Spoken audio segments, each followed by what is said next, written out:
You're listening to the Valley Labor Report with Jacob Morrison.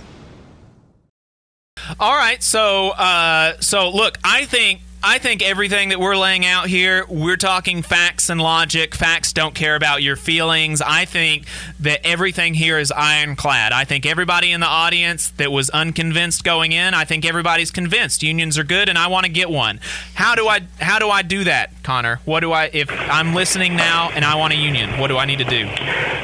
So, one thing I'm going to throw out there, and personally, and you probably both know better than I do, I don't know what the public sector end of things looks like in Alabama. I'm going to assume that there's it's probably a little bit different from Pennsylvania where I live. But I'm just going to assume that we're talking about a private sector job. So the way that it works, first off, National Labor Relations Act, Nlra, that we've referred to a couple of times, is the law that was passed in the 1930s under the New Deal that sets all this up. So that's just baseline. If you're looking for laws related to unionizing, if you want to read the bill, there it is. So National Labor Relations Act sets out the process.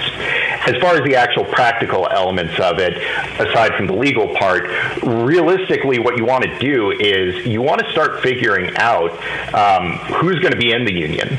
And the legal kind of scope of that is basically there's a lot of wiggle room on how to decide who's in and who's out. But what it's typically going to look at is, are you all at the same job site? That's one thing. Are you at the same job site? What's the work that you do? Do you have, similar interests to other folks that do, that they're doing different work? That's kind of how they're going to determine, when you get to the legal process, who's in or who's out. And obviously, managers, anyone that has the ability to basically hire, fire, discipline, direct the workforce, and exercise independent judgment in doing that, they're not going to be included. And I could get into a whole reason why supervisors are excluded, but that's a different discussion. So basically, you want to figure out who's going to be in, how many folks are we talking. This is an area where it can be a little bit difficult, because especially if there are different shifts and that kind of thing, you don't necessarily know how many people, or you don't know people on the other shift, and depending on the size of the workforce, we could be talking of a lot of folks. So you want to get a general sense of who are we talking about, how many people, what jobs are they doing, and then you want to start pulling together some like-minded folks to actually start talking practically about this. And that's going to form the core of what the jargon for it is, your organizing committee. And what you want in an organizing committee, and this is kind of the struggle that a lot of people, there are some missteps that you can make here. The important part about an organizing committee is that you want to get to about 10% of the overall people that you're talking about organizing. So if you've got 100 people that you're talking about organizing, you want 10 people that are committed core members of that organizing committee. And you want any of the other 90 to be able to look at the people on that organizing committee and say, these are, this is a good representative group that I can, that I trust, that I feel represents my interests, that I can these are people that I respect. And so it's not always going to be, the loudest person. It's not always going to be, the most militant person. You're really aiming for a group of people that the other folks in the workforce will trust. And so it's really important to kind of identify those leaders in your workforce and start talking to them about this and kind of pulling them in. So that's how you basically go about forming an organizing committee in very, very, very, quick terms. The two foundations that I kind of emphasize for folks that are organizing is, one, that representative organizing committee. You want about 10% of the total people that you're talking about organizing, and you want to make sure that folks feel like it's representative of the workforce. The second part is what I had mentioned about figuring out who's in and then getting a list. And this is probably where a lot of campaigns can hit a wall. because it's hard to get a list of all of the people in your workplace. It's hard to just get names, let alone contact information, addresses, that kind of thing. It's hard to figure out how to contact people outside of work. And even though later down the road, employers are obligated to give you a copy of that list, by the time they're legally obligated to give it to you, you needed to already have it. You can't wait for the employer to give it to you. And often they'll give you bad lists. They'll try to make it as inaccurate as possible. And so there are a lot of different ways that you can do this. You can just talk to different people on different shifts and just kind of as a group, build a list of everyone that works there. There are sometimes you can, grab a telephone, emergency contact, kind of like Chart or Tree or something like that. Internal directories, if your workplace uses a lot more email. There are different ways that you can do it, but the thing that I emphasize to folks is do what you've got to do to get that list. Think creatively, figure out what you need to do, but you can't do anything without that list. Right. So the organizing committee and the list are your foundations, because you need the folks that are going to be driving the campaign, that are going to be putting in, frankly, a lot of long hours, and you need to know who you're talking to and to be able to have ways to contact them. So this really is it sounds kind of easy on the face of it, just pull together a group of people and get a list. But this is really where a lot of campaigns can hit a wall. And this is really, if you can get through this stage, you're probably in pretty decent shape. So, that's kind of the foundation. From that point, this may be the point where you start reaching out to a union, because the reality is that workers, especially low-wage workers that might be working multiple jobs, they don't have the time to commit hours and hours and hours and hours to every single aspect of the work. You want to make sure that they're front and center, that they're making the decisions, that they're involved, and that ideally they're the folks that are talking to other workers. But ultimately, there are a lot of resources that staff can provide. And so unions can provide that, and they can also provide expertise, support, and political connections that can help really kind of help you down the road. And so it really depends on what unions are active in your area, what industries they organize in. I don't think that there's a surefire, if you work here, go to this union. But I do kind of tell people the two things that you want to look at are, what are the unions in your area, and what kind of workers do they represent? Do they represent workers in your industry? And one, that shows that they're willing to organize in your industry, and two, it shows that they have some experience in your industry. And so that's a point at which you bring in the union, and then once you start talking to the organizers about your organizing effort, then you can start putting together a plan of, okay, when are we going to start getting something called an authorization card signed?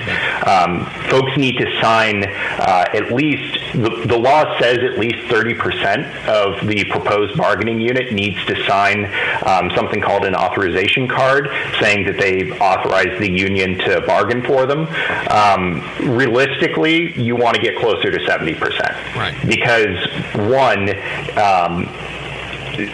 you don't necessarily know how big the unit is going to be once you start getting into the legal process, and so you want some cushion there. And the second part of it is that once the employer campaign starts, some of that support's going to drop off. And so one of the things that's also important to emphasize here is that in some bad organizing, there are some shortcuts in the conversation that folks are having with their coworkers about the authorization cards. They emphasize, oh, this is just to get an election. That's something I hear all the time. Or they try to kind of sidestep directly asking their coworkers to support the union. And it's really important that when you're having those conversations with those cards, that you're asking people to directly, hey, you're going to support the union, you're going to vote yes, you're going to join the union once we have it. Once you've got that showing of, it's called, legal term is a showing of interest, you file with the National Labor Relations Board. And at that point, that's where the legal process kicks in. And there are a couple of decisions that can be made here. You can ask the employer to voluntarily recognize the union. Say, look, we've got cards from X number of people that say that they want a union. We feel that the employer should voluntarily recognize and start bargaining with us right now. Depending on the circumstances, depending on the campaign strategy, this doesn't happen a lot, but it does happen. You've seen it a lot, especially in newspapers. The News Guild has actually been really, really successful getting newspapers to voluntarily recognize their campaigns. The fact that they haven't lost a campaign in 5 years probably is a good reason for employers to not waste the money and just recognize. But that is a decision that can be made that sometimes, depending on the workplace, can work. Sometimes employers will voluntarily recognize. What's more likely is that they're not going to do that. They're going to want a Nlrb election, and at that point National you start Labor getting Relations. into a long process with the Nlrb, figuring out who's an eligible voter, what's the bargaining unit, etc. What's the Nlrb, for those that don't know, is the National Labor Relations Board. We mentioned earlier that the legal infrastructure for unionization is set out by the NLRA, the National Labor Relations Act. The NLRA set up the NLRB as the executor of the NLRA. So, all of these things are administered. The election is going to go through the NLRB, and complaints, ULPs are going to go through the NLRB. We'll talk about those maybe here in a bit. Unfair labor practices, things like that are adjudicated through the National Labor Relations Board. And you can think of it kind of like a court system, right? So. Yeah, it's I'm not going to get into this, but it's a really weird part of American, kind of like the American legal system, because it is basically a court. Like it basically is a court. It has sole jurisdiction over enforcing and interpreting the National Labor Relations Act, and it's the only aspect of really American law where you've got this like tiny niche little court that's got total control over, this one aspect of law, though you can appeal their decisions to federal courts and that kind of thing. So it'll go through the NLRB. There's going to be a lot of back and forth at that level, but ultimately what's going to happen is they're going to set an election. And what happens at that election is that 50% plus one of the voters, not the total proposed employees, of the voters, which is how every election in the country works, that determines what the outcome is. And I will say that, if most union votes that go to a vote, unions win. Mm-hmm. It's over 50%. The difficulty is getting to that point. And so this sounds really straightforward, and there's so much that, there are so many campaigns that never get to that point. But if you do get to a vote, chances are that you're probably in pretty good shape. Because, again, unions usually do win those elections, not uniformly, and it differs, where the election is and what industry, but unions usually win. So this is all, how the process is supposed to work. This is how it's all kind of laid out. And as you guys know, and I'm sure some of the listeners know, once the employer gets involved, which is the second that you file for the election and it becomes public, there is so much that happens that either messes up the process or is they're either pushing right up to what they can do under the law or just trampling right over it. I saw a statistic, I think it was by the Economic Policy Institute, that showed that in at least 42% of union elections, employers break the law. And I think that is only like where they were actually found to have broken the law. So it's almost certainly significantly higher than that. But I mean, that's like almost half the time the boss breaks the law. It's really, really wild. So this is the organization part of it, and I think that was an excellent summation of it. And like you said, of course, this is incredibly condensed, and we have plugged labor notes multiple times. And so if you are out there considering starting a campaign, then Labor Notes has an organizer training, and I think, Connor, you would vouch for their trainings as well. They have an organizer training, I think, actually this week, right, Adam? Well, yeah, Labor Notes is doing Secrets of a Successful Organizer training on Tuesdays throughout the month of August. First training session starts August 10th. They'll also continue through the 17th, the 24th, and the 31st. All sessions are done via Zoom, so you can go online, register. Do recommend you go ahead and sign up because there will be limited space. We'll be in the evening, 6 to 8 p.m. Central Time. I can also vouch for Secrets of a Successful Organizer. We've both been to one. We went to one together a couple of years ago. It's great. We've been to one. I'm wearing the shirt. It is great material, and they really get into the nitty-gritty of what we just laid out in a condensed format. They really break it down, and the thing I love about their training is it's very practical. Right. It's not just theory. It's very practical stuff that you could take back to your coworkers, your organizing committee, and get right to work on it. Yeah. And you can, if you're like an individual that is interested in doing this, then I recommend that. But if you've already got, or if you have somebody that you've talked to about organizing, maybe casually, maybe both of y'all should go to this thing, or three of y'all, or four of y'all, or if you've already got an organizing committee, all of you should attend. It's like $10, and if you want to attend and $10 is really going to break the bank, holler at us and I'm sure that we can find some way to get the money for you, because the trainings are really, really great, and they're really helpful in actually helping you think about how you're going to go through this process. If you want to see what we are up to throughout the week and get our snide quips about the news of the day, then you should follow us on social media. We are on Facebook at facebook.com/The Valley Labor Report. We are on Twitter at Labor Reporters. I'm on Twitter at JacobM_AL. This week is going to be a really good week to follow us on social media, because I think I think at least one of us are going to try to get down to the Mine Workers Rally in Brookwood. It's going to be huge, so you want to be sure to get those updates. If you missed part of the show and you want to watch it later, you can search YouTube for The Valley Labor Report and subscribe to our channel.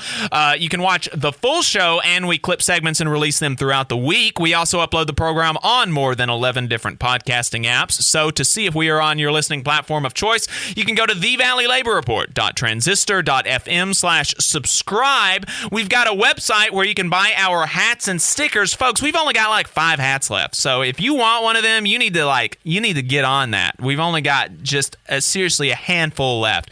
$35, union made in America. $35, that includes shipping. thevalleylaborreport.org. You can also buy stickers and bumper stickers there as well. And finally, if you appreciate our work and want to help us stay on the air, then you can donate a couple dollars a month to us on patreon.com/The Valley Labor Report.